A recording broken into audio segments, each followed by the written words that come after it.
With Tim Hortons 2 hot breakfast sandwiches for $6 deal, you can mix and match your favorites. Mix and match between savory sausage or naturally hickory smoked bacon. Mix and match between an English muffin or flaky biscuit. Any two served with a freshly cracked egg and melted cheese. You can even mix and match how you share it. One for you, one for them. 2 for them, or 2 just for you. There's no wrong way to mix and match this tasty deal. 2 breakfast sandwiches for just $6. It's time for Tim's. Limited time at participating U.S. restaurants. Single item at regular price. Modifications and tax extra. Additional terms apply. This is Jordan Grace, and you're listening to the Social Suplex Podcast Network. BWB, this is One Nation Radio. You better get it right. Rich Latta, James Boyd came to give them life. The Blackest Wrestling Podcast has come to kick all ass and drop it 6 feet if they kicking trash. Word, let me welcome y'all to something different. And if you dig it, man, you should let some friends listen. We be getting it in, this on the regular, dude.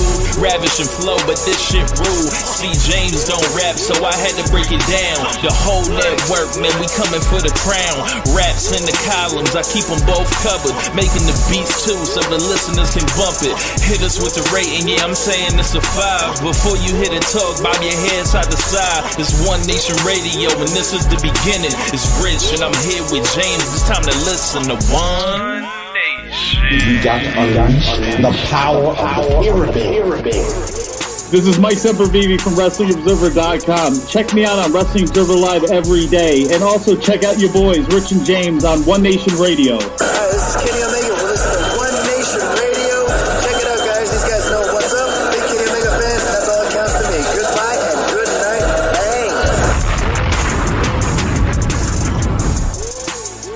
Bang. Hey, folks. Welcome to this week's edition of One Nation Radio. This is a solo show. I'm James Boyd. Sorry if you miss Rich, you're going to have to tune in a couple weeks. He's not here. But in the meantime, I'll try to entertain you. I probably got a good 90 minutes in me. We'll see. We'll see how this goes. I actually wrote out a spreadsheet, or not a spreadsheet, but a show list. So I'm going to basically actually host and really do it this time, as opposed to, and I call in and say, hey, welcome everybody, and Rich basically runs the show from there. I'm actually gonna do it on my own. So wrote out a list, and we're gonna go through it. Give you off the top of the head, I'll just let you know what we're gonna do. We're gonna do Royal Rumble, because I end up not doing the show until Thursday. We're gonna do AEW, we're gonna do New Japan, and we're gonna do Stardom. New Japan and Stardom both have shows this weekend. New Japan in particular has a double set of shows in the New Beginning in Sapporo. Stardom has their 12th anniversary show, Supreme Fight 2023, and we're going to go through the Royal Rumble. We're going to talk a little bit about Kota Ibushi and all that, so let's just get into it. The WWE Royal Rumble. WWE is often talked about as far as, at its best, it has a top storyline running, and that kind of lifts all boats in the ocean, if you will. And I thought that the Rumble match was one of the better Rumble matches they've ever done. And I thought that the main event angle was one of the better angles I've seen from WWE in a long, long time.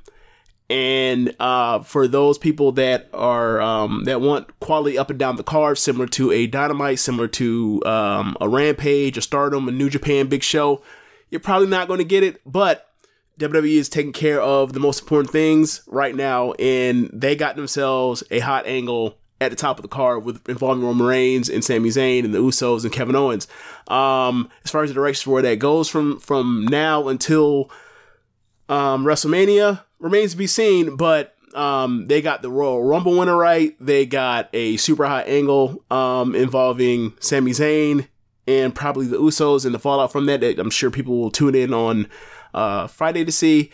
But they're doing something right now. They're doing some things right now. So let's just get into the Rumble. General thoughts. I felt like it was a 2-match show.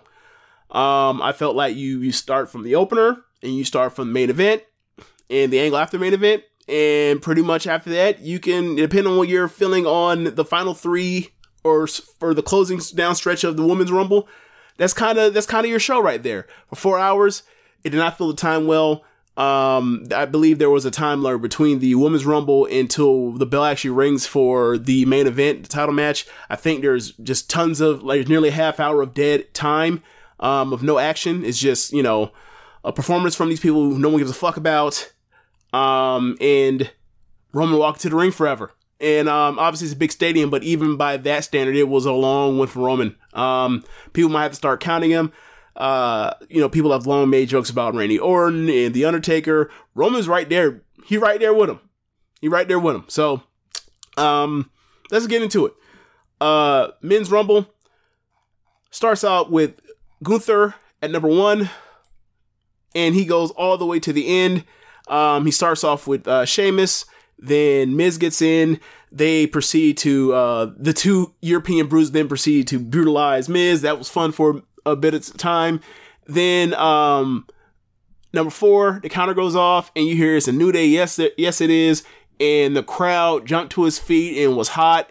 And I could feel like, oh, they think it's Big E. And I was like, oh, no, it's not Big E. I just happened to see a video of Big E with the rest of New Day in Australia promoting something. Couldn't remember what it was. And I saw him and saw he is very small for what you're accustomed to seeing Big E. Glad he was in good spirits. Glad he's with the guys. Glad he's able to travel and all that kind of stuff. But I don't think we're going to see him for a minute. Out came Kofi. And the crowd came down, and then the crowd remembered, oh yeah, we like Kofi too. And then they started cheering for Kofi. So they were let down. They thought they were going to get Big E back. I think it's going to happen. I hope it happens. You know, it would suck if that was to end him, but, in his career, but, the crowd is ready to cheer him whenever he does come back, if he does come back. So it's good to know at least. Next is Johnny Gargano. Miz then gets eliminated. In comes Xavier. They didn't fall for it that time. They were like, nah, we kind of know that this won't be Big E. Otherwise, y'all would have not put any of them in. Y'all would have saved Big E for last, obviously. Then out comes Karrion Kross. Gable, McIntyre came in. That picked it up definitely. They eliminated Karrion Kross super quick. In comes Santos Escobar. And there's one weird thing going through this Rumble is you see who, like, the crowd is familiar with people's music or they're not. Or people have had music changes and they're not familiar, and, like, you can hear that delayed pop of, we don't understand this, we don't know what this music is, or recognize the music, and then they see the name on the graphic, and then they may pop. Like, a lot of people struggle with this. Karrion Kross got no reaction. Johnny Gargano got a pathetic reaction. If I remember correctly, Corbin got a pathetic reaction as well. Angelo Dawkins came out after that. Xavier gets eliminated. In comes Brock. Brock got the pop, of course. Big star. Out here to destroy everybody. Comes in, I believe he eliminates Escobar, eliminates Dawkins, eliminates Gable. Then comes Bobby Lashley. Bobby gets Lesnar out. Stay tuned for WrestleMania. I would like to see them have a real match as opposed to that nonsense they had at Day 1 last year. I want them to have a real slobber knocker. And when Brock was in there, the way he was throwing around Gunther and Sheamus and McIntyre, I remember what happened to Lashley when they faced each other last year at Day 1. As long as they can figure out a way to get around the suplexes without, dropping him on his head and then he feels and he has to land on the shoulder, mess up his shoulder because of the suplexes, I think they have a great match. But we'll see. And obviously, you know how that goes when it comes to Brock Lesnar's motivation level at the time. So Brock gets eliminated, and then out comes Baron Corbin and no reaction. And then Brock just mauls him, kills him dead. Oh, and that was fun, right? Like, this is a good use of someone that gets no pop, right? Just kill him. Cannon fodder. He was going to get eliminated anyway. Why not? So he gets murdered. In comes Seth Rollins. And I believe correctly, like right after Seth comes in, then Corbin gets eliminated. Then in comes Otis. Otis picked on some weight since the last time I seen him. He's still strong as shit, but he got in the ring and he set up for the worm, and he then decided not to. I don't know if it was a teasing the heel thing, like tease it and then eventually come back. He eventually did hit it eventually, but it was strange. Then hits Rey Mysterio's music and nothing. And it was just interesting. It was like, okay, where is he? Then you're thinking, okay, what is it setting up? What is it setting up? Lashley gets eliminated. Otis gets eliminated. And then, before Otis gets eliminated, out comes Dominic Mysterio. He's holding up Ray's mask. There's your story. Ray has been taken out by his own son, his own blood, his own seed. And obviously we find out a story later is that during the the Rey Mysterio Karrion Kross match, Ray got hurt facing Karrion Kross. Hopefully he heals up. I don't know the severity of it, but it didn't sound like it was something that was going to make him miss much time or, potentially miss WrestleMania, because if we end up missing Dominic versus Ray because of Karrion Kross, so we can get this done with, I can see Ray doing exciting things opposed to like trying to carry and get over his sorry ass son, I may snap. And like that may be more venom and vitriol and disgust towards Karrion Kross on something that, I don't even know what happened. But trust me, if that would have ruined it, we got to wait another year for Dominic versus Ray, I'd be very mad at Karrion Kross. Very mad. So move on from there. We get Elias out. We get Elias quickly in and out. Out comes Finn Balor. It's a remix dark version of his old music. He's like, I haven't seen his gear of late. He's been wearing the same pants of late, but I didn't realize like there was like something hanging out the pocket. He has pockets on his pleather jean or pleather tight pants. I don't know. I don't get it. Whatever. I believe he comes in and he eliminates Gargano. Gargano gets out of there. Gargano had been there for a minute, but it didn't do much of anything except for, when you first get in and do your 30 seconds or, 20 seconds before the next buzzer goes off. Then out comes Booker T. Booker T got the pop. Texas guy comes out. Booker hair, he's out of there, man. He's like all the way down his back and everything. He looked in pretty good shape. Looked like he couldn't move though. It was very reminiscent of when you see Tanahashi these days. Couldn't really move, but got in there, did his thing, gave hook kicks, a bookend, did a spinneroonie, and then they got him out of there. Nice little showing. I think he could do this for every so often. He's been doing this every so often. He could do it, in three more years from now if he, keeps it up. I think he's in good enough shape to keep that going. In comes Damian Priest. Then you get Montez Ford in. Ford gets eliminated. I don't know, man. A year ago, it seemed like they were going to give Montez Ford some type of, push towards a singles thing. Just got in and out real quick. Out comes Edge. Edge then promptly eliminates Damian Priest, then Finn Balor, and then it's more or less him with Dominic, and he barely survives, but they end up eliminating Edge, and it leads to Balor and Edge and Damian brawling to the back. Out comes Rhea. They're all beating up on Edge. Then naturally out comes Beth. Beth lays out Rhea. And then, Beth and Edge go to the back after they have whooped the, I almost called them the Doomsday. I almost called them the Dark Order. I can blanking on their name right now. Oh my God, what's the name of that faction? This evil faction. Whatever. I can't remember right now. Right now, they're Rhea's gang because she won the Rumble right now. And they get them out of there. And they stood victorious over the part where they, basically beat them like 3-on-2 or 2-on-3. Then out comes Austin Theory, then Omos, then Braun. They do the Braun and Omos monster stare down. No one gave a shit because this is 2023. Braun gets rid of Omos. In comes Ricochet. Ricochet's the tag team partner of Braun, which I had learned during that show, and I was like, okay, this got to be some, odd couple pairing. I'll find out about it later. At some point, Gunther, he eliminates McIntyre and Sheamus, and then at 29, out comes Logan Paul, and he got booed. Big reaction, but they booed him, and this is par for the course. Like, he's a guy that, does really exciting things, and in the ring, he wrestles a very likable style, but he's a heel. He gets booed. That was in case in point with The Miz last year, WrestleMania. They're going to have to lean into it at some point, and I'm sure, as we'll get later to it, we'll talk about it with Seth in the potential WrestleMania match. But after that, out comes Cody at number 30, the person that people have been waiting for. Out comes Cody, big pyro, crowds losing their mind for him. They've really missed him. He's made a real impact in, the few months he actually has been back in WWE, and you could tell that, they see him the crowd sees him as that's the top babyface in the promotion.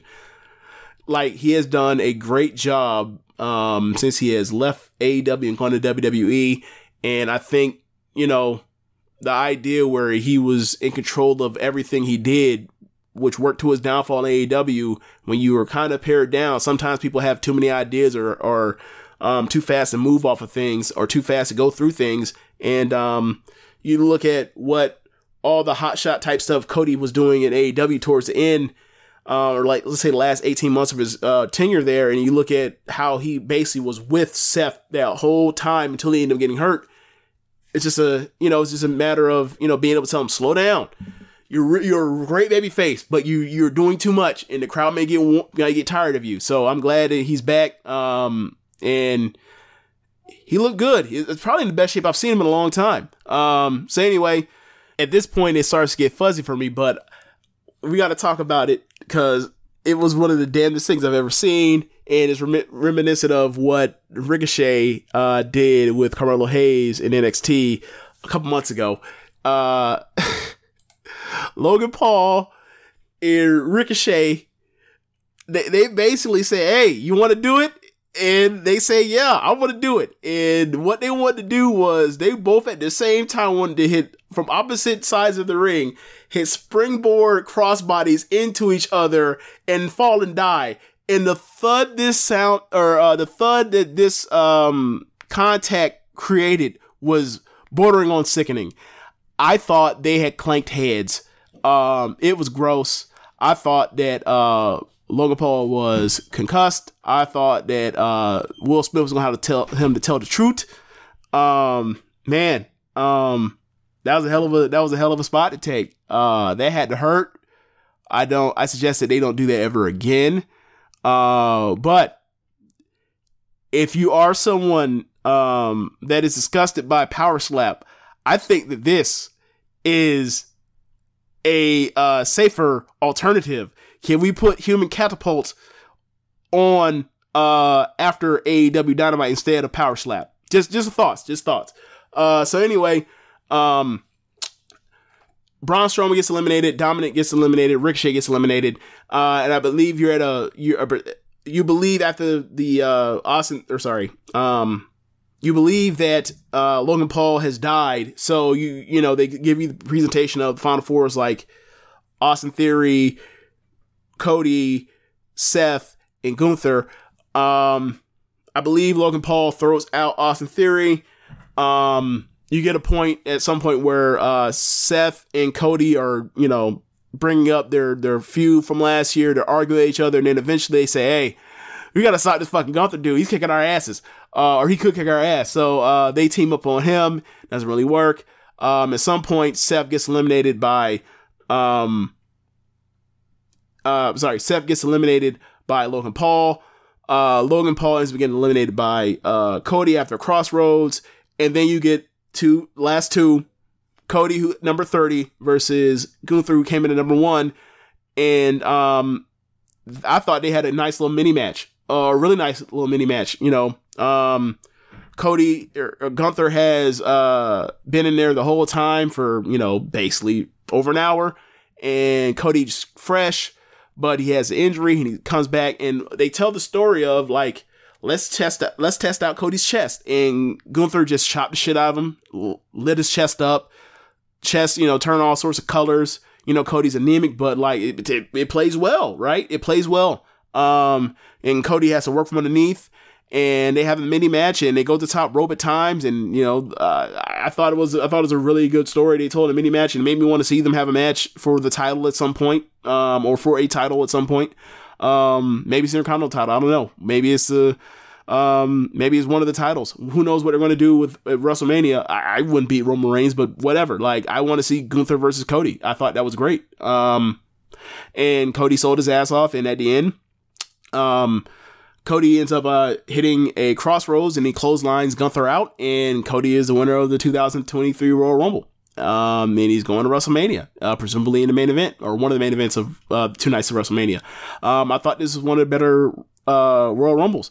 I thought that, it kind of sagged in the middle when you had kind of like Gunther, or not Gunther, but people like Otis, and it was a little stretch, like Karrion Kross and Otis, and I'm trying to think of whoever else, but like somewhere in the teens. Elias is out there.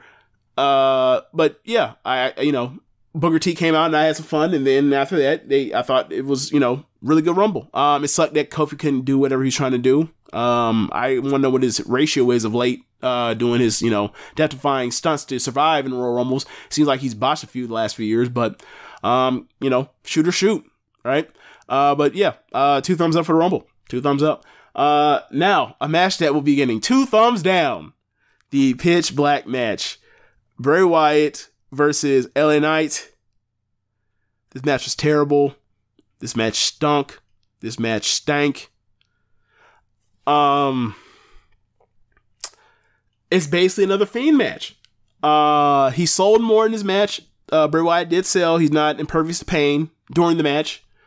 But it's the same premise. We're going to turn the lights. Instead of using red lights, we're going to use a black light. And we're going to put Bray Wyatt, and we're going to put paint on him that's, fluorescent or whatever you'll call it, like responds to that black light setting. And we're going to put LA Knight in some trunks that are like neon colored, and they'll stick out in the black light, and we're going to proceed to have a match, and it's going to be in the dark, and people are going to have lights on. People are not going to have lights on. People are going to, I will say this. I think that the black light is more visible to me than the red light was, as far as being able to see everything. But at the end, they still fucked up the spot they were doing with the announce table to where it was hard to see. That's bad camera more than them. But, it's a Bray Wyatt match, so inevitably the wrestling was crummy, unless Daniel Bryan's in there, or it's, Luke Harper and the other Shield members in there to carry the match. So, he's had months. He's been back for months, and lead to this, and to have another, really bad match. It's a problem, man. That's the pesky thing about pro wrestling. Eventually, you gotta wrestle, But he's still a big star. I don't know what you do with him. At least he's a babyface to where he's not killing heel or babyfaces like he was with Seth Rollins 2019. But it's a problem, and they're gonna have to figure out what to do with him. Like if they keep him to a limited match time thing where he only wrestles a handful of times a year, I guess you can get away with having bad matches like that because he sells a lot of merchandise. People like him. He can always move. He's creative enough to keep like coming up with shitty things and then come up with new things that can intrigue you until eventually he has to, pay that one off, and then it stinks again and he moves on to the next thing. Like he's really good at startups. He's really good at startups. You might want to look into Silicon Valley. He's really good with startups. But as far as being able to follow through, terrible follow through. Like Michael Childress Green level follow through. Just awful. Like Joakim Noah level follow through. Just ugly. Just the ugliest. Just gross. Grotesque. Nasty. Yeah, so I guess we'll go with the Bray Wyatt wins, and then he puts on a mask which makes him impervious to pain. So it's similar to the Fiend game before. LA Knight's trying to fight him. Bray's no selling it. Bray in the mask is no selling it. They ended up towards the entrance ramp. LA Knight tries to climb to get away from him. Nothing doing. Then he ends up and sees like Uncle Howdy on top of something high in the air. Bray lays out LA Knight, puts him on top of presumably a crash pad, and then Uncle Howdy from like 20 feet up goes to, for some reason, decides to jump off the top from 20 feet in the air with an elbow drop. And I gotta say, Uncle Howdy, we got to send you to the PC, brother. You can't be missing fucking elbow drops like from 20 feet in the air on stationary targets. Like, you can't miss them by 20 feet. Like, the saving grace from this was the camera angle made it look less terrible than it was. If this was a regular camera angle, you would have thought he missed by like a whole person length, like a whole 5 feet, right? It was bad. And when he crashed and missed, LA Knight tried to move up to try to make contact from the ground, which was the telltale sign that he botched it bad for someone that's on the ground to say, hey, he's missing by a mile. I gotta try to make it look close. LA Knight scrambled in, pay off. It didn't work. They let off some fireworks to go along with the crash to make it look, more theatrical. And yeah, man, 0 stars. One of the worst matches of the year. Probably will be worst match of the year contender by the end of the 2023. Bray Wyatt is prolific in this. Bugs on the mat at WrestleMania. A Jack in the Box. Have Alexa Bliss spit, black goo and have goo drop from her hair. This man will always give you a terrible match. He always will. This is what he does. Like, he is the excellence of execution. I'm sorry if I fucked it up. I'm sorry, but real bad. Real bad. Moving on from there, something that was just, a step up from an abysmal performance in showcasing. You get this mediocrity. The Raw Women's title match, Bianca Belair versus Alexa Bliss. They went out there and they had, I don't know, think of some of like the most nothing happening matches you can imagine. This is one of them. This is a title match and one of the biggest shows of the year. And I don't think I'd ever seen Bianca Belair have such a nothing match in a big match situation. I don't blame her, and I don't really actually necessarily blame Alexa Bliss. It's just a really low ceiling, just a really low ceiling. She's been doing this since at least 2014. She's had some injuries with it, but she has a number of years doing this, and she's been in pressure situations, and she has consistently never came through. Like, the idea that this is a 5-time women's world champion, and like, it's wow, just wow. Not good, not, and also not bad. That's just in the middle, just right in the middle. Just thoroughly mediocre, take your 2 2/4 and move the fuck on. Bianca ends up winning with, I believe, with the KOD. I don't know what's next for her. Given who won the Rumble and who the Rumble winner challenge was made to, I don't know what's next for her, but I hope it's Asuka, because if it's not, and it's, one of these, spin the wheel type of selections, there's gonna be a lot of talk from the crew about exactly how good Bianca actually is when she's not in there with a horsewoman. But we'll see. Like, I still believe in her. I still think that she exudes all the star power in the world. But they set up for an L with Alexa Bliss. Just what it was. Next match after that, the Women's Rumble. And I'm just going to fast forward right through this one. Let's get to Asuka comes out. She gets a huge pop, has the mask. She's been teasing this on Twitter for a while. The face paint, the full face paint, not the Kabuki Warrior face paint. But she had been teasing this for a while. She comes out with face paint reminiscent of Kana in Japan. And like, the crowd went wild for it when they saw her take off that mask. They saw that face paint, and I popped. I have seen different variations of Kana with the face paint or without the face paint, and like, it's just another look, right? You put on a t-shirt, sell. It's just another thing that can keep her freshen her up, if you will, freshen up the look. Like the long pants that she has. Obviously, you know, I know Rich hates the thong thing that she has going on, but you know, she's been around so long that I just say, hey, that's just what she does. She's always had that. That's just a part. The thong is a part of the gear. It goes with the gear. It is what it is. Like, you can't have Asuka without the thong. It is what it is. So basically, I'm just gonna fast forward to the final three because I thought it was a lot of just their wrestling. But you end up getting Asuka and Rhea and Liv, and I thought they had a nice like triple threat match, and they end up all on the apron. And Asuka goes to hit the mist on Rhea. Rhea sees it, ducks. Liv gets blinded by the mist. By that point, Rhea eliminates Asuka.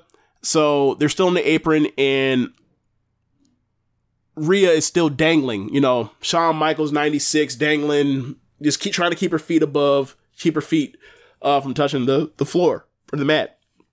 And but luckily, Liv got misted. So Liv just has to try to find the opponent, right, while being blinded. And she failed. Rhea just composed herself and then gave her like the Sonya Blade head scissors and the head scissors her ass off the apron. And Liv took that big bump off of the apron to the floor, and that like it hurted. And Rhea is going to WrestleMania. And I thought it was the right winner. I think a lot of people thought that she was going to win the Rumble. I think a lot of people wanted to see her versus Bianca. And nope, we're not getting that because we're going to get Rhea versus Charlotte at WrestleMania again. Now, I really liked their match at WrestleMania in 2020. I give 4 stars. That was a great match. But that program did so much damage to Rhea. So much. And, they have not shown the story of somebody persevering and overcoming in redemption similar to a Bianca and Becky Lynch story. In fact, Rhea is a heel. And Charlotte's a face for now, because it's always for now with her. So prepare for the nonsense. I just hope they have a great match. I hope they're able to follow up their match from WrestleMania in similar fashion of just the level of quality it was. And we'll worry about everything after that. But as far as who wins or whatever else, you know, there's no bets. There's no bets with Charlotte. Like, we know Rhea should win. If she wins, we'll all just, you know, breathe a sigh of relief and then move on.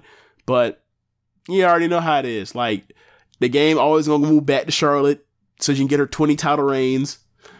Where all of them are more meaningless than the last one before. But it is what it is. So, main event. WWE double title match.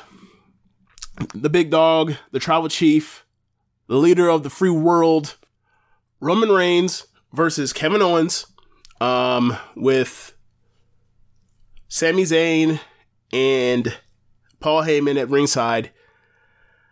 I thought they had a very good match. I think this is one of the better matches I've seen out of Roman in a while.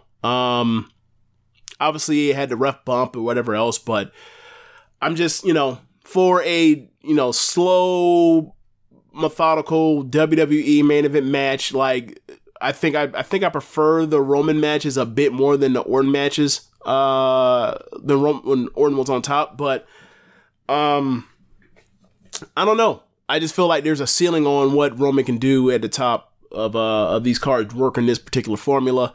I kind of wish he, you know, kind of John Cena'd his way out of it and kind of said, hey, I want to do a little bit more than just what's required, than the bare minimum. That's what it kind of feels like with these Roman matches. It feels like he's just doing the bare minimum as far as effort in these main event matches that are, you know, slow, big spot, ref bump, ref pull, distraction, visual pinfall for somebody that it didn't matter if they got a pinfall or nothing. No one ever for a second thought did like he's going to get another match and then like he'll win in the rematch, just whatever. Like, but whatever. Very good match. There's a moment where a ref gets laid out And Roman asks Sammy to grab a chair, and he says, "But my tribal chief, you told me not to do anything."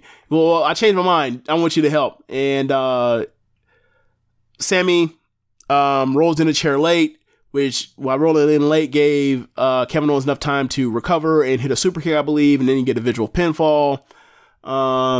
Ultimately, at the end, Roman ends up beating Kevin Owens, and then he proceeds to lay to SmackDown. They, the rest of the Bloodline comes in and they beat the living shit out of Kevin Owens. They grab handcuffs to handcuff him to the ring ropes, and they proceed to pummel him. The Usos throw like maybe 24 super kicks. Like, no exaggeration, I'd have to count it, but it was over. It was closer to 24 than it was 12. While Kevin Owens is handcuffed, and then Roman grabs the chair and he wants to bash in Kevin Owens' head with the chair. Sami Zayn steps in and says, "Hey, it's beneath you." He's trying to placate Roman's ego and says, "It's beneath you. You don't need to do this. He's done. It's over. You don't have to worry about him again." And then Roman says, "Okay, you're right. I'm tripping. I'm bugging. You do it, because it's not below you. Because I'm higher on the totem pole. You do the good work, right? Like, I got to keep my hands clean," which is like, okay, whatever. And then Sammy resists doing it. They hand him a chair. He gets bullied by Roman, and the rest of the Usos say, "Hey man, you need to do this, otherwise I'm going to bad for you."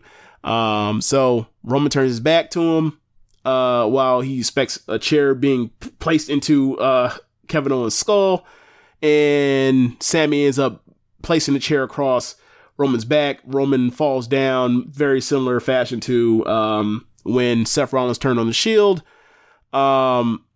I kind of feel like Roman got up a lot faster this time, as opposed to just laying there forever after getting hit in the back one time. Like, he got hit in the back one time and like basically collapsed and passed out. Where this time he got hit and he felt it and he never passed out. So, kayfabe wise, he's stronger now. So Sammy immediately turns to Jey Uso and says, "I'm sorry, man. I had to do it," or whatever else. Jimmy super kicks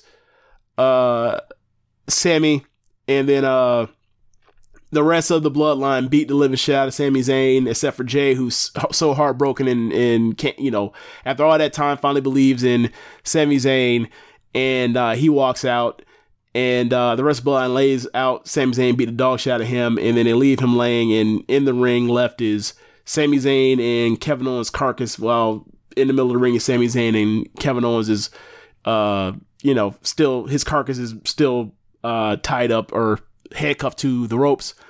And that ends Royal Rumble. I thought that, this part where now they do it and Sammy doesn't get dumped, he actually makes a decision like of standing up for something.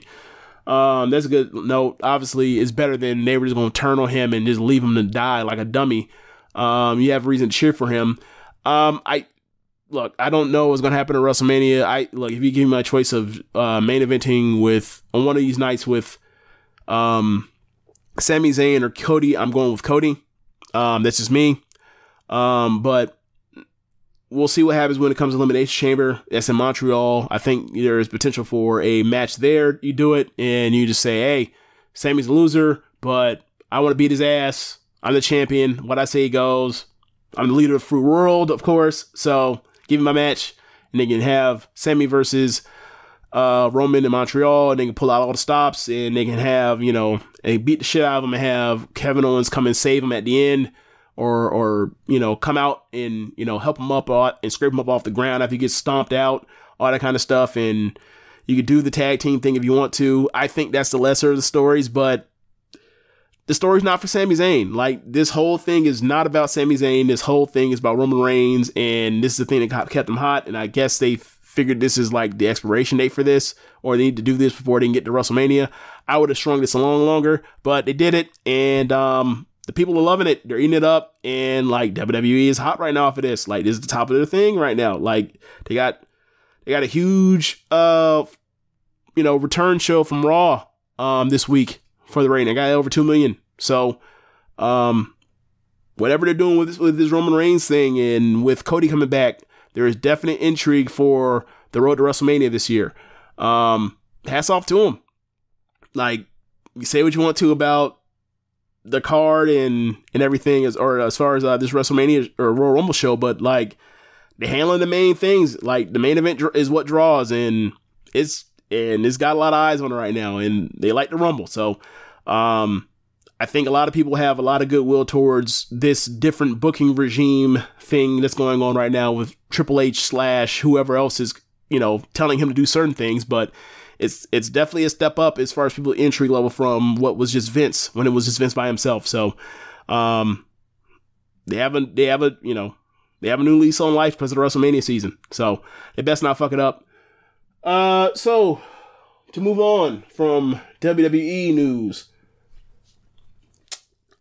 Actually, no, before we move on from WWE news, one little story that I thought was interesting to go along my thoughts on them being hot right now. So, they had their quarterly report, actually, I think dropped today, or dropped in the middle of this week. And some of the numbers are, like, interesting. They've had a big domestic increase in their pay-per-view views of late. So, Crown Jewel had a 70% increase year to year from last year, or from 2 years ago. Extreme Rules had a 36% year over year increase. Survivor Series had a 46% year over year increase. And then the Royal Rumble is not a part of this quarter, but like Royal Rumble, they announced that they had a 52% increase year over year domestically. And also they had a huge gate. I think they had like 7 million gate for a Royal Rumble. They're hot right now. They're hot at big events. They even did, Clash at the Castle is another one. Obviously, that's a, sell these Stardom fans from overseas some a big show, but they're hot right now. They're doing big shows well, and beyond, quite honestly, their big shows are better than they had been under Vince. So that is something. There's something definitely to that. So yeah, it's looking up for them. Obviously, the booking and below the top of the card is kind of funky, obviously, but they're doing better than they were doing otherwise. So hats off to them. Hopefully they continue to get better. With Tim Hortons 2 hot breakfast sandwiches for $6 deal, you can mix and match your favorites. Mix and match between savory sausage or naturally hickory smoked bacon. Mix and match between an English muffin or flaky biscuit. Any two served with a freshly cracked egg and melted cheese. You can even mix and match how you share it. 1 for you, 1 for them, 2 for them, or 2 just for you. There's no wrong way to mix and match this tasty deal. 2 breakfast sandwiches for just $6. It's time for Tim's. Limited time at participating U.S. restaurants. Single item at regular price. Modifications and tax extra. Additional terms apply. So, AEW Dynamite, I'm going to say Rampage, Dynamite. I have not watched any AEW television of 2023 until this particular episode of Dynamite from yesterday, Wednesday. I thought this was a great show. But let's go through it. Start the show. They're in Dayton, Ohio. Out comes Jon Moxley. He walks through the crowd with his dad Dan. Do we call him Dan Moxley or Dan Good? I don't know. Let's call him Dan Moxley. Or Father Mox. Let's call him Father Mox. Moxley and Father Mox and Yuta all come down to the ring. And like I said, I had not watched any AEW television. I've only been listening to the reviews from Rich on this show, so I kind of have an idea of what's going on because I missed a month, but at the same time, like, I have been watching, so I'm kind of like, I don't know what's next. I don't know who he's facing, and then all of a sudden I hear Heyman's music. I was like, oh, they're doing a rematch. Sign me up. I didn't see the first one. I heard it was great, but Hangman versus Jon Moxley, I'm here for it. 2 thumbs up. They start a little slow. They come back from commercial break, and then it picks up. Obviously they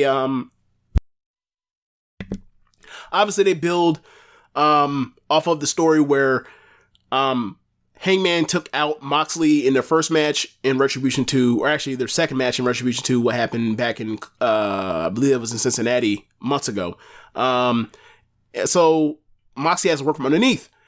And he ends up getting busted open. I forgot how he got busted open. I know how he got busted open. They're fighting over on the apron over between a Deadeye and a power driver, and then eventually Hangman gets Moxley up on the shoulders and basically like almost military press throws him into Moxley into the corner, and then he falls to the floor after that, and he obviously blades or whatever else. He comes up bleeding. So from there, Moxley has work from beneath, and he's there just staving off elimination, right? He's just staving off getting hit with big shots. Eventually, he's getting hit with the buckshot lariat, and he seemingly is done. And Moxley kicks it 2.9, and it was one of the better kickouts, in the last couple of years. And Moxley is, Moxley has basically figured out how to like get a huge kick out in his matches. Like whether this match with Yuta from early last year, or the Takeshita match from a few months ago, or this match, is like he knows how to basically build a match towards a perfect finish, and he knows how to kick out of it and get his money's worth after the fact of someone fighting from underneath. And we are now at a point now where this is Moxley Hangman 3, and Paige takes a page out of no pun intended, Paige takes a page out of Moxley's repertoire, and after the buckshot and the quick kick out, he immediately goes to the bully choke, and Moxley, like he's dead to rights, and he figures out a way to escape out his own move, and ends up putting almost like let's say a reversal where he almost like snap mirrors from the floor or from the mat Hangman, and he ends up getting a leg hooked, and he ends up pinning Hangman. And Hangman is pissed. He thinks, you beat me, but you didn't win. I had you dead to rights after I already beat you in our last match, and they want more of each other. Yuta and Cesaro have to get in between them because they're talking shit to each other, and I want another match. Why not? Like, now they're 1-on-1 with each other. Give them a third match. If they're going to do it at Revolution, more power to them. That's a great place to have that match. So then from there, but this match, it was great. Like, I thought it started slow, but after they came back from the first commercial break, I thought it was a great match. I see people rating this match as like some 4 3/4 type thing on Cage Match. I think that's insane, but I thought it was a great match nonetheless. So come back from a commercial break, and Jamie Hayter is being interviewed by Renee, and the Bunny basically asks for or challenges Jamie to a eliminator match next week on Dynamite, and Jamie agreed to it. Then all of a sudden, Renee gets news from her earpiece, throws to the screen, and it shows Saraya and Toni Storm beating the shit out of Britt Baker backstage, and then it went away from there. So out comes the Acclaim. They fight 2 jobbers. I think their name are the Outrunners, Truth Magnum and Turbo Floyd. Sure. I have no reason to doubt those are not their names. I'm sure those are their names. Those are funny names. They get squashed quickly. I believe Bowens knocks one of them out to the floor, and then they proceed to, with the other one in the ring, they proceed to have Billy Gunn's big ass slide into the ring underneath the ropes. They triple scissor each other, and then Billy Gunn walks out the ring, and then Bowens hits another move, and then he tags in Caster for the mic drop, elbow drop, and they get the win, quick squash. Then you end up with the Acclaimed. They're in the ring, they're cutting a promo, and the out comes the Ass Boys. Ass Boys want another match. The crowd doesn't want them to have another match. And then they start arguing back and forth between the Ass Boys and the Acclaimed. Of course, Billy Gunn's in the middle. Billy Gunn says, I have enough of my two sets of boys arguing with each other. We've done this before. I don't want to do any more. He walks up the ramp. And then one of the Guns says, hey, walk away just like you always did when you came to raising us. And then Billy Gunn kept on walking. He kept pushing, kept on pushing. He smirked through it and kept on pushing. And then one of them said, yeah, go to the back and then find your, go solve your problems at the bottom of a pill bottle. And then Billy Gunn turned about face, came back down to that ring, and at that point, like, Father Gunn had scared Child Gunn. He didn't want to look him in the eye. There was a mic went dead or whatever else, but Billy Gunn got the fixed mic and said, hey, look me in the eye. If you want to say it, you better be able to look at me in the eye when you say this kind of stuff. So before this all went down, when they're arguing, they want another match. Billy Gunn said, "Hey, you want the match? You get the match." And then he leaves out the ring, and after he basically Gronk spiked the mic into the mat, and the Gun Boys are both smiling. They got what they wanted. They manipulated their dad, and the Acclaimed are sitting there like, "Hey, man, I don't know about you just, offering title shots to whoever. Like, we're the champions. Who are you to be out here offering people title shots?" So they cut away from that. And you end up getting a backstage interview with Jungle Boy talking about Jungle Hook, and says, "Hey, I appreciate the Jungle Hook stuff, but I'm a singles guy." And he says this time this year, he's going to win a singles title. So, Jungle Boy for TNT title or for the All Atlantic, I'm here for it. He has great matches. So Brian Cage versus Takeshita. I think I like this match top to bottom a little bit more than the opener. I don't know if it's actually a better match as far as digging down deep, but I thought, like, technically top to bottom as far as the energy level from bell to bell, I thought it was higher in this match. So you got Takeshita and Brian Cage, two specimens going out there running, doing their spots. You get the Brian Cage grab you from the middle or from the apron, give you a middle rope superplex. You got Takeshita ducking the arm, then hitting the high flying forearm. You got Takeshita with a bridging German suplex. Lots of stuff. You get him getting a Liger bomb out of Takeshita for a big kick out. Lots of good stuff in here. And then eventually Takeshita just fires up and proceeds to put the beast on the Brian Cage, and then he ends up getting the win, his first win in AEW. Crowd was progressively more into this match as Takeshita had more control of the match. So anyway, I believe Brian Cage went for a brainbuster. Takeshita fights back down, hits his own brainbuster, then hits a second rope brainbuster, and then sets up and hits the big running knee for the win. So backstage, I'm getting Renee with the Jericho Appreciation Society. They're still talking about Ricky Starks. They run down Ricky Starks, and then Guevara and Garcia propose a Garcia-Guevara gauntlet where they face 2.0 successively for Starks. If Starks gets past thing 1 and thing 2, then they will face either Guevara, or then Starks will either face Guevara or Garcia, depending on their choice of who they want to face him. And then if they win that match, then they will get in the match with Jericho. So next you have a promo by the Elite. They're in a basketball gym. They're shooting some shots, and they call out AR Fox and Top Flight for a trios match. But before they go away, the Firm rolls up. Stokely asks them, what are they doing this week? And then they challenge them to a match on Rampage versus Matt Hardy, Ethan Page, and Isaiah Cassidy.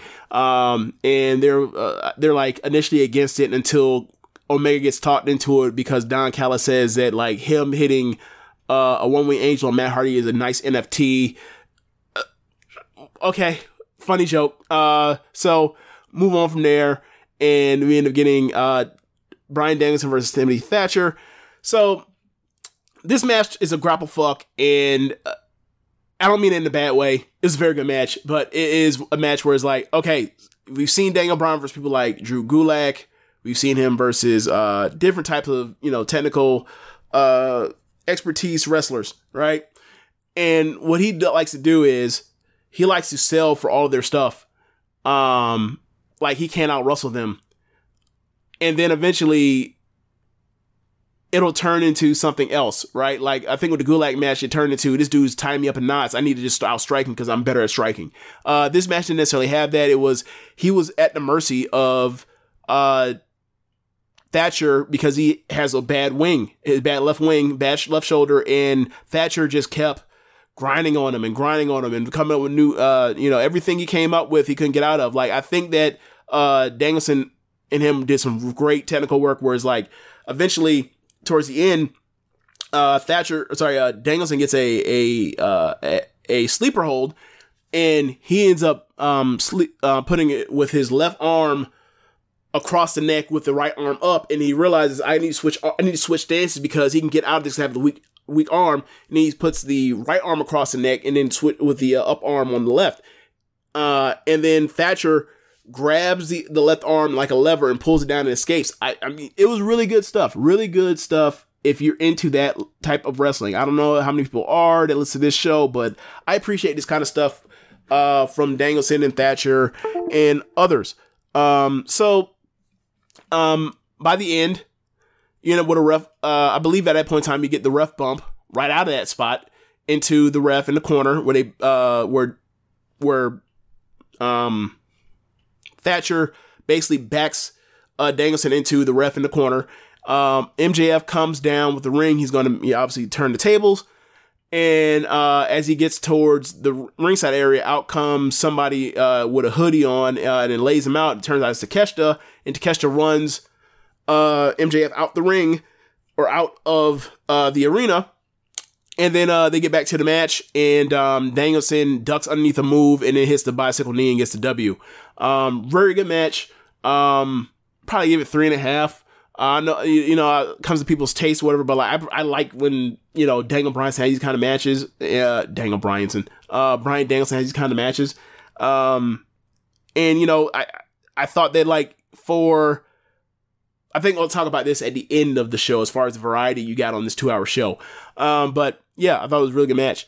So I believe they cut to the back from there, and they show Takeshita and MJF scrapping it out backstage, and Geeks break it up, and Renee's there. Renee, who is wearing a nice pink dress, and then like accessorizes it, I guess, by wearing some like white chucks. That's odd. That's a choice I wasn't expecting. That wasn't a choice I was expecting, but whatever. She walks in, she's basically like stumbles in between the middle of it, and then she gets the earpiece, the notification from Tony Khan that, hey, we're running this match, Takeshita versus MJF. So I believe that's next week on Dynamite. So come back from commercial break, and there's a pre-tape of Roosh with his goons, and MJF comes in, and MJF he shows him a briefcase full of money, saying, hey, next week, if you take out Danielson, I got 5 more of these briefcases. And then Roosh says, I'll get the job done, more or less, or don't worry about it, or I want that money. So then you end up getting Jade Cargill versus Red Velvet for the TBS Championship. Jade is 49-0. This match is okay. Jade still looks stiff at spots, or slow with instincts at spots. I thought that Red Velvet looked far ahead of her, obviously noting the difference in experience level. But I thought they had a nice clean finish of they go from a short arm scissors to Red Velvet has Jade in the short arm scissors. Jade basically like does the gotch lift, gets her up. Red Velvet scrambles to her back and goes for a sunset flip pin or a matchbox pin, can't get it. Jade's still standing. So Jade grabs Red Velvet while she's on the ground, on the mat, lifts her up, and then turns her around and hits a Jaded. Nice finish. It's okay match. Nothing to really write home about. It's okay match. So Jade is now 50-0, and she ended up grabbing her child at ringside and her daughter at ringside and walking to the back. It looked like her daughter was upset and crying at points. I don't know what happened, but hope she's okay. So Renee again, hardest working woman in sports entertainment. Renee's backstage with Britt Baker, and she's getting evaluated while Jamie's with her, and Ruby Soho walks up to her, to Britt, and asks her if she's okay. Britt obviously noting their beef over the last year or so, and AEW is blowing her off. And she said, "Hey, aren't those your girls? Don't you've known her way longer? You know them way longer. You've known us," alluding to these are WWE wrestlers. So they're wary of her, but I think eventually they're turning They're turning Ruby away from that because like she's a good person. They don't want the good person to be involved with that just because they're in WWE. Or maybe she's the mole. We'll see how this goes. But I think that's how it's gonna play out in, or what side she's on over the next few weeks. So we end up getting the TNT Championship no holds barred match between Darby Allin and Samoa Joe. Joe comes out, then Darby comes out, and Darby is wearing a hoodie that has thumbtacks sticking out of it and he more or less like tries to rip up Samoa Joe at the start of the match, using that hoodie. Joe quickly stops him and then rips the jacket off of Darby. And then, like, insanity ensued in this match. Like, Joe threw him, like, Joe at one point in this match, we were both in the corner, in the top right corner, and Joe just basically grabbed him like he was a free weight dumbbell and, like, just hurked him over the top rope to the floor and sent Darby tumbling. There was a spot where Darby, for some reason, thought he was going to set up some steps and try to Irish whip Samoa Joe. Samoa Joe reversed it and sent, and this before that spot I just told you about, he sent, Samoa Joe sent Darby basically Mick Foleying over the steel steps and then over the barricade all in one motion. It was just wild. Darby gets back into the match. He ends up cutting the apron down and cutting the mat open and exposing the wood boards. And he goes for a coffin drop. He gets stopped, and then Samoa Joe ends up hitting a muscle buster off the second rope onto the boards. It looked just gross. Joe looked like he hated doing that shit. It like it hurt. He ends up getting the win. He's a TNT champion for a second time. This was a great match. For people that have worried about Samoa Joe like I have, as far as like, can he do anything besides just chop and brawl and, do the old man brawl stuff? He can still be a monster for smaller wrestlers. And Darby Allin is a person that is up for the task of making anyone look like an absolute monster. He's one of the best storytellers in wrestling. He doesn't get credit like that. I think he's one of the more underrated technical wrestlers we got. I think that the dude, like, I think he's super underrated as a storyteller. Like, he is David in all these matches, and he figures out a new interesting way all the time by obviously via the car crashes, but he finds a new way to get you invested in him and want you to see him get up and fight and how he's going to, turn the tables and fight to the end. He's just great. And,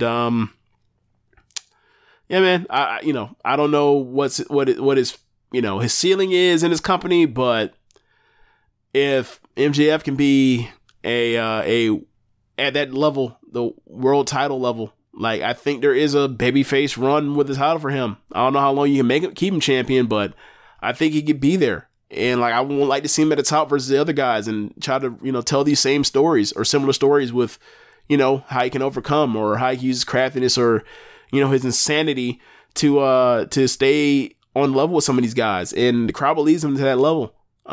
He's great. But Samoa Joe, like, him and Darby, that's some magic. They've had 3 matches. I've seen 2 of them, but 2 of them have just been, like, absolutely brutal and special. Yeah. So after this, out comes Wardlow. Wardlow clears house. He ends up spearing Samoa Joe, and then the Geek symbol, and he fucks up security. And they go to black before they show him, power bombing one of the Geeks into a crowd of people on the floor. But I thought this was a great show of Dynamite. And back to my point that I stopped before, like the level of variety you got on the show. You got a brawling match between 2 dudes that are pissed off at each other. And they're brawling around the ring, and there's, obviously get blood there, but, like, at the end, you have the, home state hero fighting beneath against a top star, and he squeaks out the victory. And then you have Danielson in a grapple fuck. And then you have this main event, no holds bar match is wild and is, you know, one of the more unique things you'll see this year in pro wrestling. Just, you know, it's just a variety of stuff. Like, if you don't like certain things in AEW, they're going to give you something that you like eventually, and hopefully you'll love it, and that'll keep you around. But I thought, like, you know, those three matches in particular, and also, you know, to mention like the more indie match that was Takeshita versus Brian Cage as well. Like, that just gave you just variety. So I thought it was another excellent show. I'm going to eventually catch up over the 3 Dynamites that I've missed in, you know, 4 Rampages or whatever it is, but I'll catch up in, you know, I'll probably be ready to talk about all this stuff by the time Richie is back. But like, I'm definitely will give you guys an update for next week, and I definitely plan on catching up by the time Richie is back in 2 weeks, and we can be fully caught up on everything that is AEW. Earlier this week, there were announcements made from GCW that Kota Ibushi will be participating in 2 of their shows for WrestleMania weekend. One is Bloodsport, the other is the Spring Break. I think Janela's name's still attached to Spring Break, I'm not sure, but he will be in Los Angeles for WrestleMania weekend, or Southern California, Los Angeles weekend, you know, kind of know how that goes. And I think basically the next night in Japan, New Japan Pro Wrestling announced that he is no longer with New Japan Pro Wrestling. It stinks, man. Like, what I think stinks is him being gone from New Japan. Him being back in wrestling is great. You know, obviously after the injury he had in the G1 final 2 years ago, and how long it took him. I'm glad he's going to be back and healthy enough to wrestle and do all that. And, you know, he's going to have a hell of a run. But it stinks that he seemingly is done with New Japan Pro Wrestling. Me and Rich first got into Japanese wrestling watching Wrestle Kingdom 9. And the main event was Kota Ibushi versus Shinsuke Nakamura. The main event was Tanahashi versus Okada. But, like, that thing... Or those 4 like hold a special place in my heart for like my growing love of pro wrestling from Japan into 2023 now. And it stinks that seemingly he's done with the promotion. Obviously a lot of bad blood there, a lot of, you know, the translations over the last year or so about, you know, dealing with, you know, management or middle management, if you will, in the company. Soured him, and, you know, them rushing him back before he was ready, and, you know, his mother, you know, her safety, that played a lot into all of this. But you know, I will say it's a bittersweet. I thought that there was so much more he could have done in New Japan, and unfortunately it's not going to happen, at least for now. But on the bright side, he is back in wrestling, and that's one of the greatest wrestlers I've ever seen in my life in the ring. And I'm interested to see what he does going forward. Obviously, he can go anywhere he wants to. He's that level of talent. Even at 40, he still can go anywhere he wants to. But we'll see where he ends up, and we'll see what he ends up doing for the time being before he lands anywhere in particular. Maybe he's, you know, just done with being anywhere for a long period of time, because he always was a person that wanted to be a Rolling Stone and be in wrestle everywhere. So if we're going to see somebody, you know, do one of these barnstorming type of things, and, you know, be a wrestler of the year, or most outstanding candidate off of that in 2023, he's definitely the pick for that now. Obviously Takeshita was up there last year, but it could be him and Ibushi that are fighting to be who's the number 1 freelance type of guy or barnstormer. So we'll stay tuned. Since we're already talking about New Japan, let's do it. The New Beginning in Sapporo weekend, the 4th and the 5th. I'm not going to spend too much time talking about these entire cards. A lot of these cards, like the first 5 matches, are tags and that sort of stuff to build towards. The 211 New Beginning show, that's like the Jay White Hikuleo Lucha Leaves Japan match, the IWGP Heavyweight title match between Okada and Shingo. I'm just going to skip past that stuff and just talk about the headlining stuff, the marquee stuff, if you will. So, 6th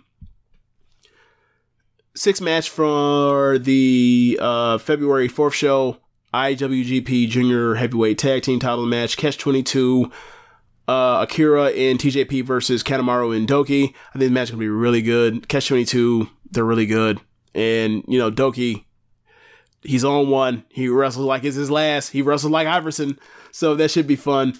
Match 7, Ospreay versus Taichi. That's gonna be fun. Like, Ospreay is, you know, trying to get a big win post his failure at Wrestle Kingdom. And Taichi is a proper foil. They're gonna have a really good match. I think they were in the same block before in 2020. I'd have to go back. But yeah, maybe it was 2019. I'm thinking 2019. They were both in a block. Yeah. No, that was before Taichi tried hard. So like, I expect a really good match out of them now. And then main event of the 2-4 show, special singles match, Naito versus Shota Umino. Look, we know Naito's winning. Naito has to stay clean right now until he can get to putting that old fucker in the dirt in the Tokyo Dome on the 18th. But nonetheless, I have liked the interactions between Naito and Umino. I especially like what I saw with them at New Year's Dash. Like, Umino is stepping up and he's not getting holed by this dude, even though Naito is trying to big league him. It's just not happening. So I expect a really good match. I expect maybe a little bit of heat, maybe a little heated. We'll see how violent Naito wants to get, but I expect Naito to get the W. Moving on to the final 3 matches from 2-5, IWGP Heavyweight Tag Team title match, Bishamon, Goto, and Yoshihashi versus Shane Haste and Mikey Nichols. Should be a good match because Bishamon has nothing but good matches. 7th match, New Japan World TV title match, Zack Sabre Jr. versus Tomohiro Ishii. Look, if you've seen an Ishii Sabre match, you know what you're expecting. Quality, 15-minute time limit. Let's go. If it's both to their strengths for them to have to go fast. So I'm with it. You know, I'm expecting something that can match what they did at Wrestle Kingdom a few years ago. So, expecting a great match, expecting great selling, expecting some great technical work, expecting Ishii to lay into his chest. But I don't know. I don't have a winner yet, but I imagine that Sabre would have multiple defenses with this thing. But, you know, Ishii, someone that's meant for this kind of title. And Ren Narita, obviously, will get another shot eventually down the line. Then, main event of 2-5. IWGP Junior Heavyweight title match, Hiromu Takahashi versus Yo. This is set off from Yo pinning Hiromu at New Year's Dash. Look, anytime there's a chance for Yo to prove me wrong, I'm with it. He's in there with Hiromu, my favorite junior, currently in New Japan. Here's your time. Prove me wrong. Like, I think a lot of people like him. I know Rich likes him a lot. I just don't see it sometimes, and they treat him like a geek. So this is his chance to shine at the top of a card. So let's see what he's got. Obviously, I got Hiromu getting a W, but like, I want to see enough to where like you want to see Yo, you know, get another title shot down the line. So I think that's the main thing. Very similar to the Watto thing, where like you got to get at Wrestle Kingdom, where it's like you got to get people to care about the guy. Like, and lay out a match where like people want to see him continue to fight. So yeah, really strong 3 matches from this weekend. 6 matches from this weekend from New Japan. I'm excited to see all 6 of them. I might check out some of the undercard stuff, like see what's going on with the LIJ Chaos stuff, and see what might lead to next weekend, the 11th between Okada and Shingo. But yeah, I'm really liking these. I really have liked like these cards that they have set up for New Beginning. I missed New Beginning last year, so okay, so time to move on to Stardom. I guess I'll tell myself to hit the music. Yeah, hit the music, James. Hit the music.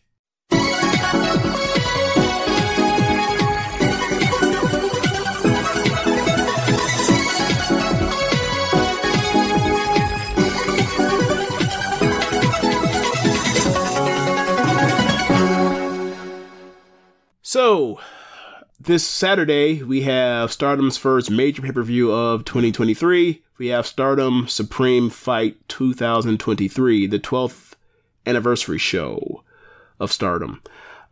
First match, Triangle Derby match. You have Unique Glare, Starlight Kid, Haruka Umasaki, and Ruaka versus classmates, Hazuki, Kaguma, and Ida.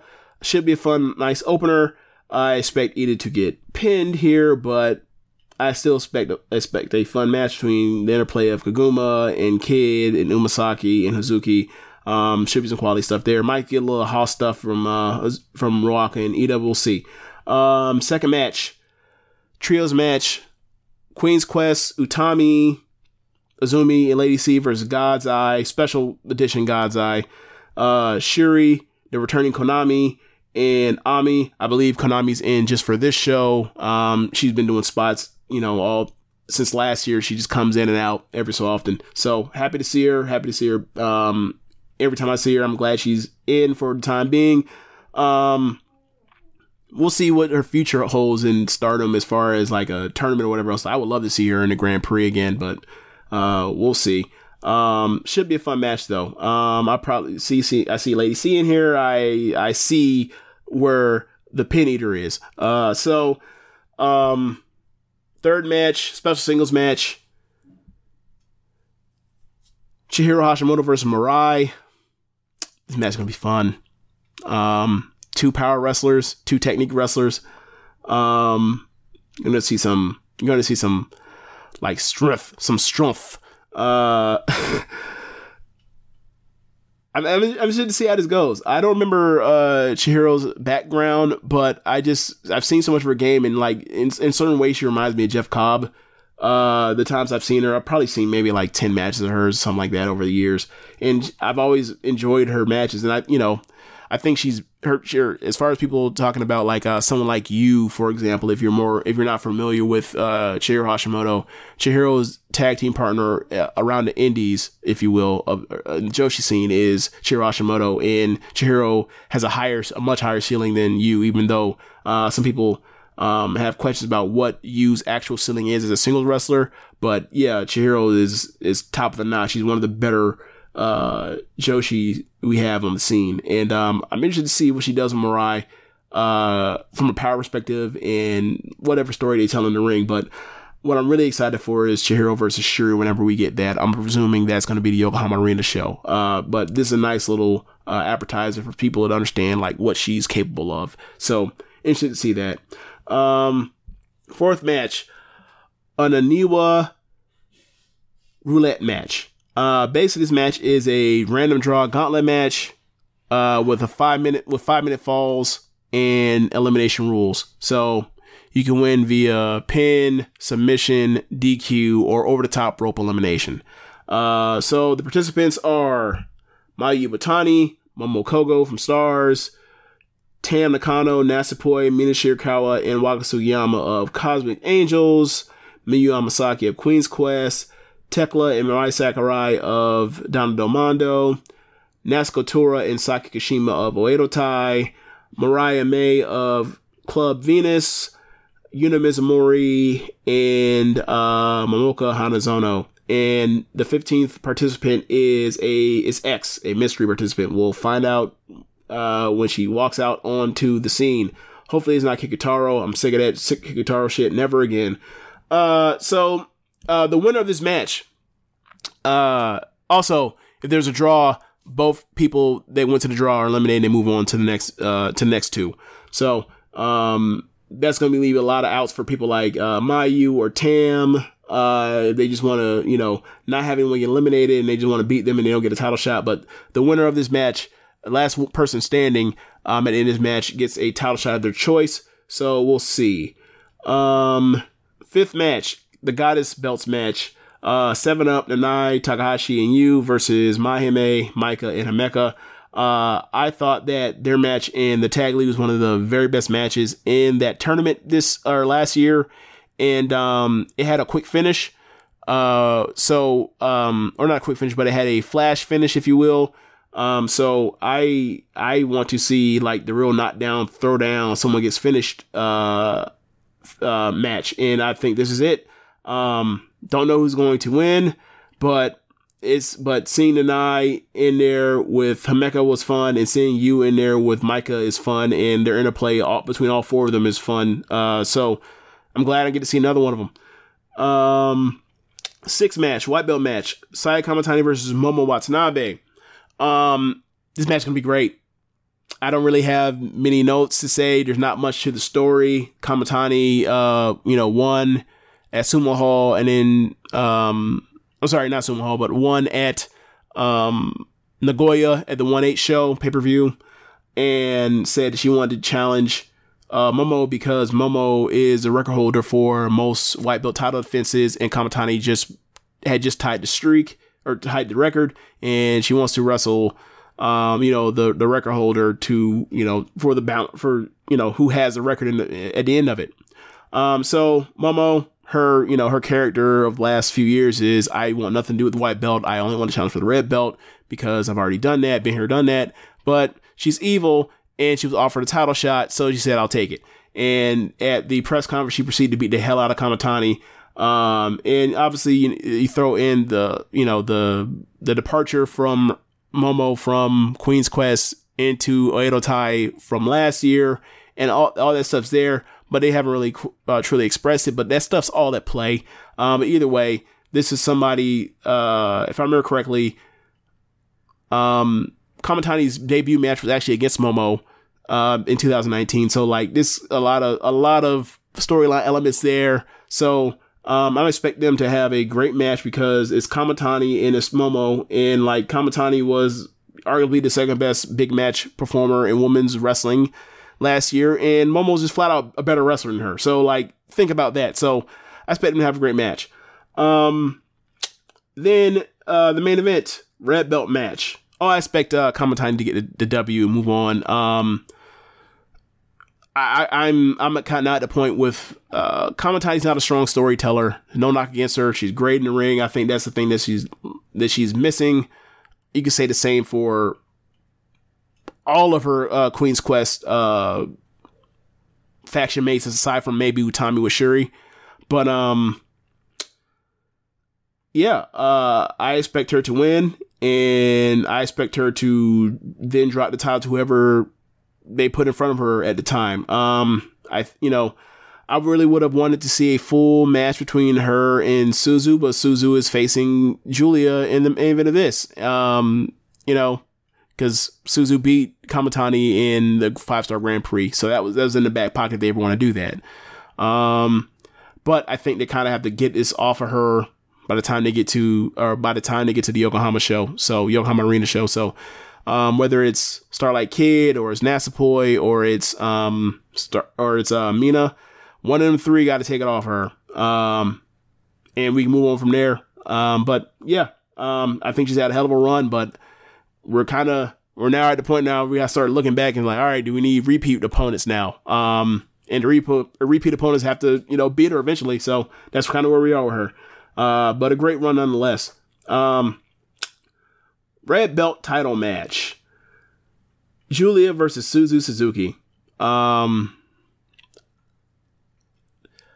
There's a lot there. Story goes back to a different promotion. Came into Stardom literally the 1-year anniversary of this show. Prominence showed up, invaded Stardom at last year's anniversary show, and a year later, Suzu is in the main event for the red belt against Julia. I don't think that was necessarily a coincidence, but we're here. The Suzu Julia stuff has been fascinating over the last year that Prominence has been in Stardom. The Don Del Mondo in DDM stuff has been great. We're going to get a final conclusive victory, I believe. I don't think they're going to an hour-long draw or a half-hour-long draw, but I think we're going to get a conclusive victory between Julia and Suzu. Obviously, Julia is going to win, but I think Suzu is going to empty the gun. And I think this is a chance for her to have the match that puts her on puts her on the map, if you will, to outside of the Joshi space. I think this is a match where people see her and they can say, wow, she's awesome. She's in there with Julia. We've heard the Julia name a couple times over the last few years. We've seen her on Voices of Wrestling Top 100 a few times over the last few years. This is one of the best matches of 2023. I think they can have one of those matches. I think they're both up to the task. They're both insane. They both don't care about clunking their heads against each other. So, we're going to get a great match. So yeah, I think this is a great card up and down. I think you have 4 matches that four matches that all can compete for 4 stars easily. So yeah, this card is, I like this card up and down more than, the Sumo Hall show. The Sumo Hall show, you know, for people that had, the outsider versus, Stardom type of vibe. This is still there, with Suzu and with Chihiro, but for the most part, like, these are earned, as opposed to like Haruka Masaki, who just came out of fucking nowhere and she got a title shot because that's the bottom line and because Starlight Kid says so. So yeah, I they built tours to Suzu and Julia for a year, so I'm with it. Like the Kamatani and Momo thing, it has the history of Kamatani's debut in summer 2019 to now. The Nine versus Micah and Himeka, they built towards that in the tag league. Yeah, I'm with it. I'm ready for it. It's like their first time they have a really big show in 2023. And I'm excited. Not gonna watch this live, unfortunately. My brother's birthday is actually the 4th, so I'll be celebrating his birthday with him, but best believe I will be away from my phone. So if any of you assholes message me on the 4th, just know I'm going to either ignore you or cuss you out. It is what it is. But that's the end of the show. Thanks for listening, y'all. Next week, I think it's another solo show. We'll see what Rich's availability is. I'm pretty sure this is another solo show, but I'll give you all the updates on New Beginning in Sapporo. I'll give you Dynamite. I'll give you Supreme Fight 2023 reviews and all that kind of stuff. And then we'll be back with the regular scheduled programming. I believe Rich will come back and we'll do the award show. I'm pretty sure that's how we talked about it, but I'll talk to him and we'll figure that out. But thanks for listening, y'all. Be sure to rate us on whatever app you're using to listen to this with. Go to our Cash App, go to our PayPal, and if you can't get to that, then go to our show notes or show description and go to a link to our Red Circle, and you can donate there and listen to other shows on the network.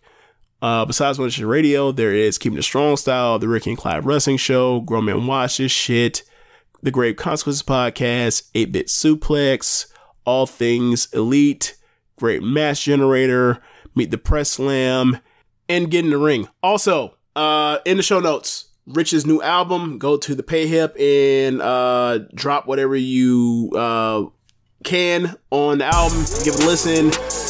Give him some feedback. Really good album. So, also, I almost forgot about that. So, yeah, throw that in there. It's also in the show notes, so check that out. Thanks for listening, y'all. Later.